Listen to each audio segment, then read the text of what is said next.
So you want to own an aluminum smelter. Buy the white powder, run the current, pour the shining metal, and sell it to a hungry world. Sounds like a metal business. Here is the strange part. Aluminum is the most common metal in the entire crust of the Earth. So cheap today that you wrap your leftovers in it and throw it away. Yet making it is one of the hardest, most fragile, most power-hungry businesses on the planet. And here is the twist that changes everything. You are not really in the metal business at all. A single aluminum smelter can swallow as much electricity in a year as an entire major city, around 11 billion kilowatt hours, running hundreds of megawatts without pause. Picture that for a second. Not a big factory drawing a lot of power, but a single plant that quietly consumes more electricity than every home and every shop in a city of 1 million people combined. So what you are actually selling is not metal, it is electricity, frozen into a solid shape you can ship. Aluminum is, in a very real sense, congealed power from the grid.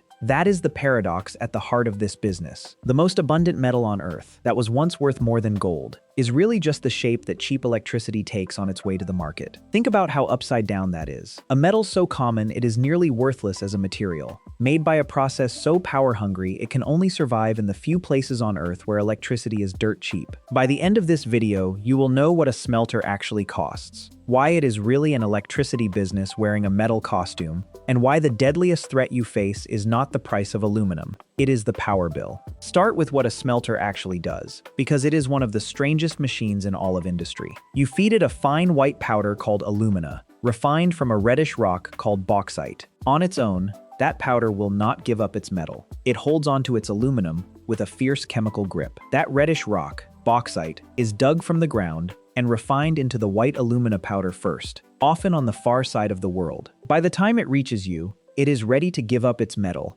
if you can pay the electric price. To rip the metal loose, you dissolve the alumina in a bath of molten mineral at around 950 degrees, and then you push a massive electric current straight through it. That current tears the aluminum out of the powder and drops it, molten and pure, to the bottom of the pot, where it is siphoned off. This is the Heroult process, and it has run the world since the 1880s. A smelter is not one pot. It is hundreds of them, wired together in a long line called a pot line, humming with current day and night, for years on end. Building one of these is a staggering commitment. A new smelter can cost $4 to $6 billion and take 5 to 6 years to build, before it pours a single ingot. To put that in perspective, you could build several ordinary factories for the price of one smelter, and wait years longer for it to earn a single cent. This is among the largest bets in all of private industry. But the real price of entry is not the plant, it is the power. To make the numbers work, you need a contract for cheap electricity, around $40 a megawatt hour, locked in for 10 to 20 years. So you do not build a smelter where the customers are, you build it where the electricity is cheapest. Beside a giant dam,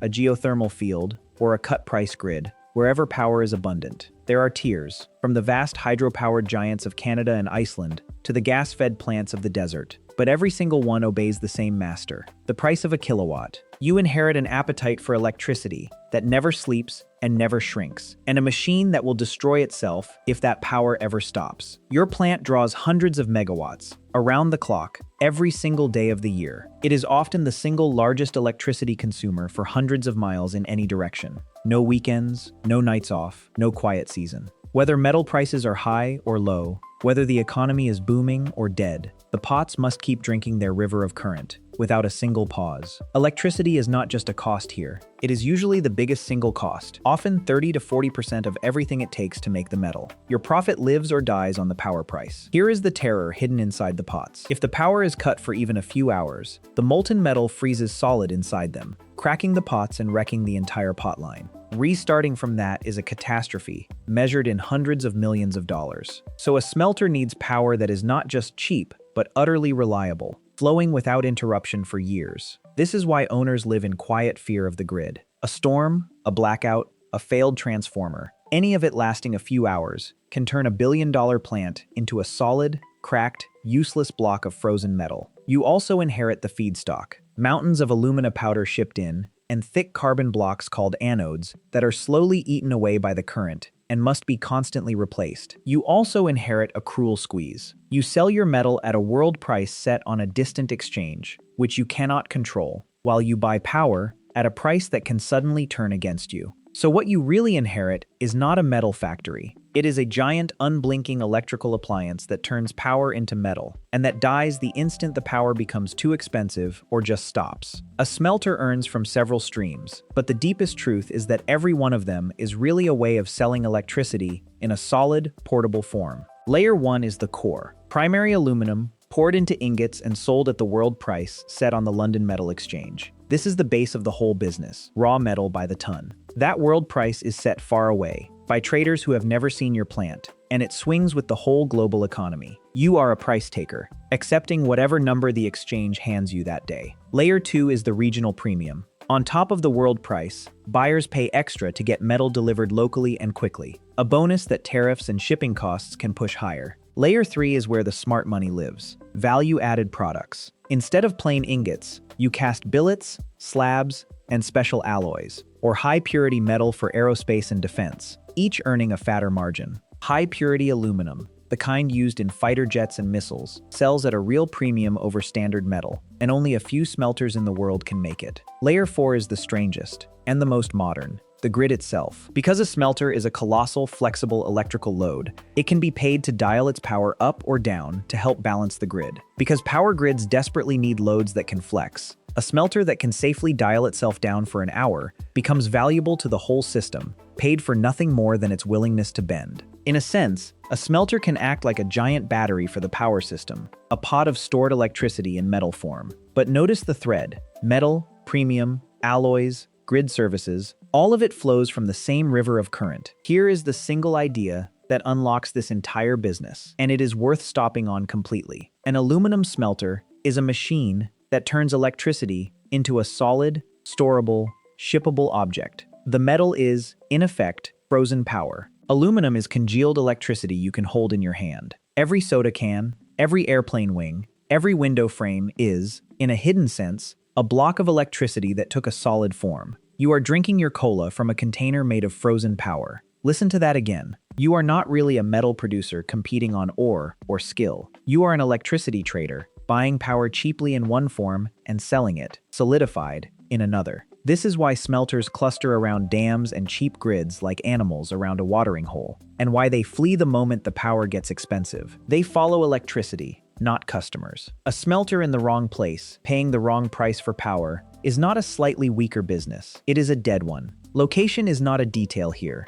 It is the whole difference between a fortune and a ruin. It is also why recycling aluminum uses about 95% less energy than making it new. A thrown-away can is not just wasted metal. It is wasted electricity, locked in a shape you paid a fortune to create. So you never really owned a metal business. You owned a bet on the price of electricity, dressed up as a shining bar of aluminum. Remember that, because everything else follows from it. Turn to what leaves the account, and one line stands so tall, it hides all the others behind it. Electricity is the king of this ledger, often 30 to 40% of the total cost of the metal. When the power price rises, your single largest expense climbs with it, and you cannot switch it off. Notice what that really means. In most businesses, no single input can destroy you overnight. Here, one line, the power price, is so dominant that its movement alone decides whether you make money or bleed it. Alumina is the second great cost. The white powder feedstock, shipped in by the mountain, priced on its own global market, and often linked to the aluminum price itself. Then the carbon anodes, quietly enormous. The current physically consumes these carbon blocks as it runs, so they must be baked, replaced, and fed into the pots without pause. Then the plant itself, a multi-billion-dollar asset that must run flat out to justify its cost.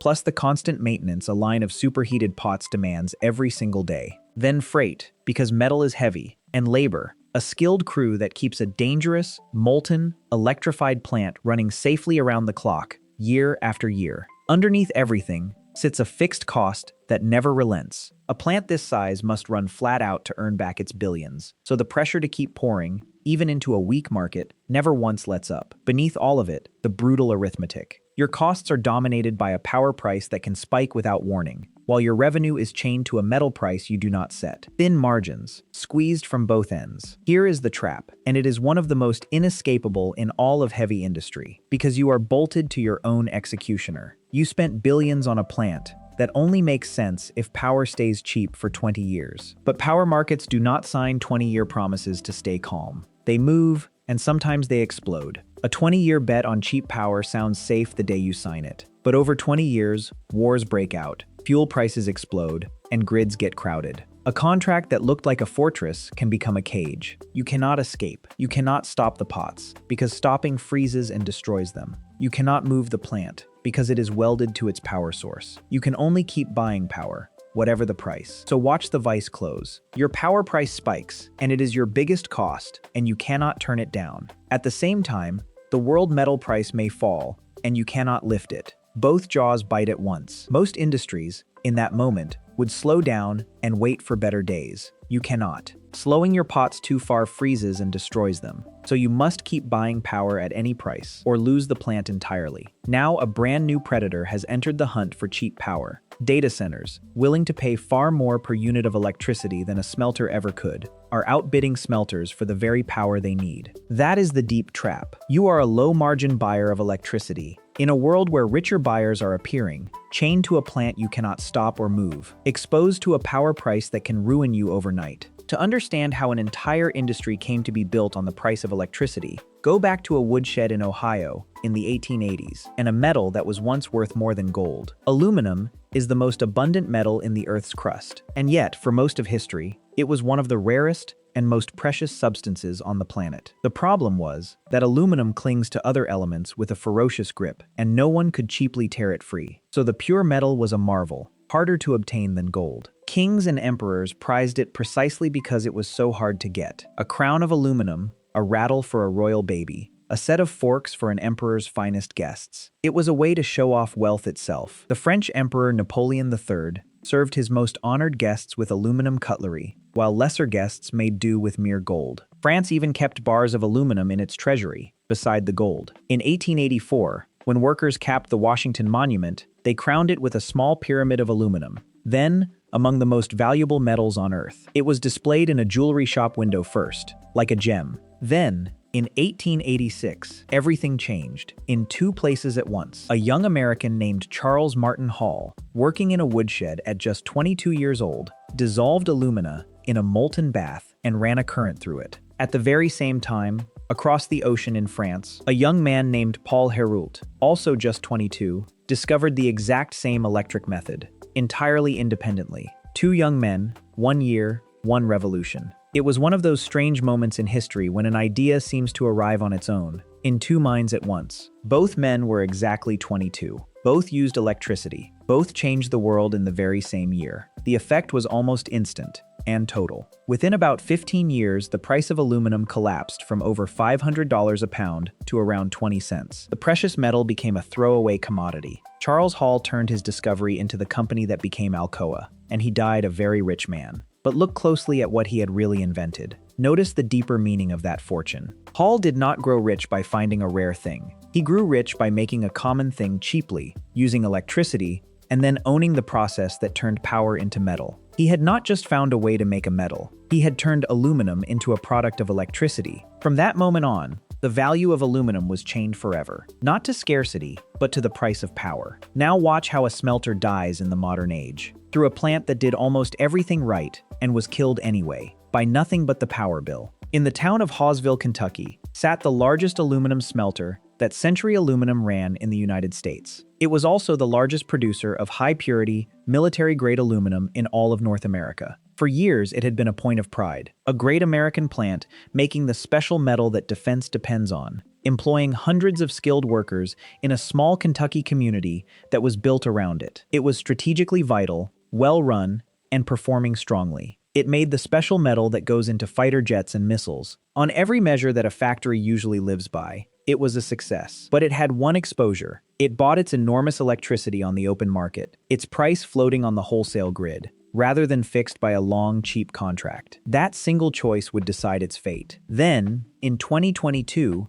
a global energy crisis sent power prices soaring. The cost to run the Hawesville smelter more than tripled its historical average, almost overnight. Remember the rule: you cannot turn a smelter down and wait. So Century faced an impossible bill on a plant it could not pause at will. In June of that year, it made the hardest call. Century idled the Hawesville smelter, laying off more than 600 workers. Shutting it down safely took a month of carefully draining the molten metal, so it would not freeze solid and destroy the plant forever. It was called temporary, a pause of 9 to 12 months until prices normalized. But the cheap power never came back the way they hoped, and the great plant stayed dark, its future thrown into doubt. Watch the cruelty of the lesson. Nothing about the plant had failed. The workers were skilled, the product was vital, the operation was strong. One number, the price of electricity, had grown too large to survive. That is the death spiral of this business. Not a broken machine or a bad product, but a power bill alone. A strategically vital, well-run plant, killed by the single cost it could never escape or switch off. So who survives and how?